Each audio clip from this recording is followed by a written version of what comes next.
Assalamualaikum warahmatullahi wabarakatuh. Perkenalkan, nama saya Ahmad Rafi'i dengan NIM C1D1210005. Di sini saya akan menjelaskan mata kuliah Strategic Management tentang implementasi dan eksekutif strategi. Apa itu implementasi strategi? Implementasi strategi merujuk pada serangkaian tindakan konkret yang dilakukan untuk menerapkan rencana strategis yang telah disusun sebelumnya. Implementasi strategi melibatkan semua aspek organisasi, termasuk orang-orang, sumber daya, dan proses. Tujuannya adalah untuk memastikan bahwa rencana strategis dijalankan dengan sukses dan tujuan-tujuan yang ditetapkan dapat dicapai. Selanjutnya yaitu strategi menurut Chandler. Strategi dan struktur organisasi saling terkait erat. Chandler berpendapat bahwa struktur organisasi yang efektif harus didasarkan pada strategi yang diterapkan. Dalam pandangan Chandler, perubahan strategi memerlukan perubahan struktur organisasi yang sesuai agar organisasi dapat beradaptasi dengan perubahan lingkungan bisnis. Selanjutnya, perbedaan formulasi dan implementasi. Formulasi strategi adalah proses merumuskan rencana strategi organisasi, termasuk identifikasi tujuan jangka panjang, tujuan jangka pendek, dan sumber daya yang diperlukan untuk mencapai tujuan tersebut.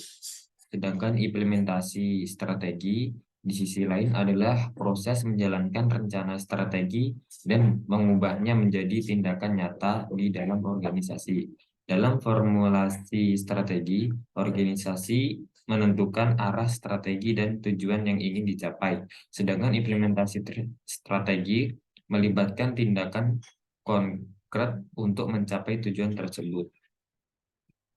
Selanjutnya, struktur organisasi dikelompokkan menjadi ada organisasi primitif, organisasi fungsional, organisasi divisional, dan organisasi metrik.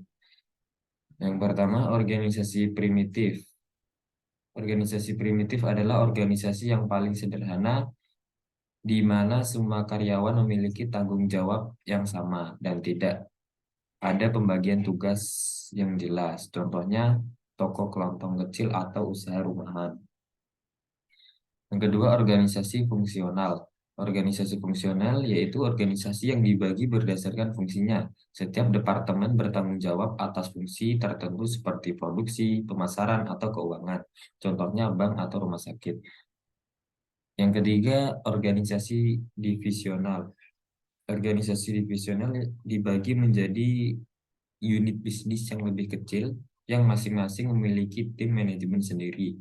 Setiap unit bisnis beroperasi secara independen dan bertanggung jawab atas keuntungan dan kerugian mereka sendiri. Contohnya perusahaan otomotif seperti Toyota atau Ford.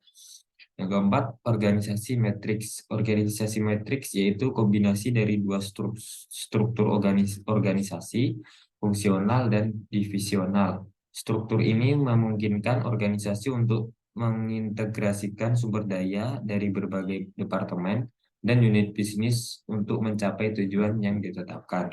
Contohnya seperti perusahaan teknologi seperti Apple atau Google.